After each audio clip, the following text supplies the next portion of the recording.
Okay, we're going over into the building functions part for our spring 2019 final review for Math 3.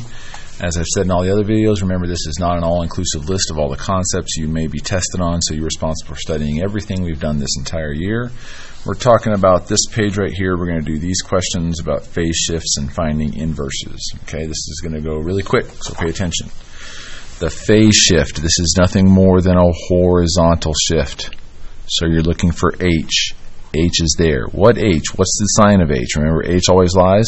The sign of H is negative pi over 4. What does that sign mean? That means this graph is moved left pi over 4 units. That's all you got to do. Okay, H lies, so the H negative pi over 4, what's that sign mean? Left pi over 4. Same thing for the multiple choice question for this log function. We're just going to talk about it. It looks like this, which one is correct or not. Let's talk about the whole thing. What is H? H equals 5, so that means right 5 units. What is K? K equals 2, so that means up 2 units from the parent graph. Okay, that's all you got to do to interpret those movements or the transformations. Now to find inverses, the first step is to, well, we'll write it in y equals form. And then we're going to swap the x and y because inverses are a graphical flip over the y equals x line. Remember the y equals x line? It's a reflection over that line. That's a good concept to remember. So that's why we swap the x and y's. That's what happens with the coordinates when you switch the x and y or switch the domain and range. Now let's isolate. Did I do that right? I'm talking too much.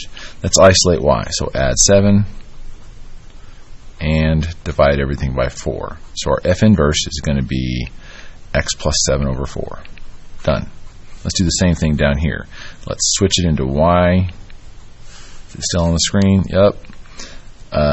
Now switch the x and y, so x equals 9y minus 2, isolate y, add 2, and divide by 9. So that's going to be your G inverse in this case right here. Over here it's a little bit more complicated because we have a few more operations, but again, it's the same concept. We're reflecting it over the y equals x line, which means our x and y are going to swap places, and then we need to isolate y.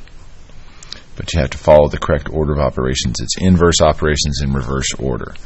So what's the last thing to happen to y up here is the adding of 17. So we're going to subtract 17. Y plus 5 square root. Now we're going to square root both sides. That's going to make the y plus 5 drop out over here. And you're going to have square root of x minus 17 underneath. And the last thing is the subtract 5. Now the subtract 5 does not go under the radical. Be careful about that. X minus 17 and then minus 5 is going to be your f inverse in this case. Okay, that's it for this one.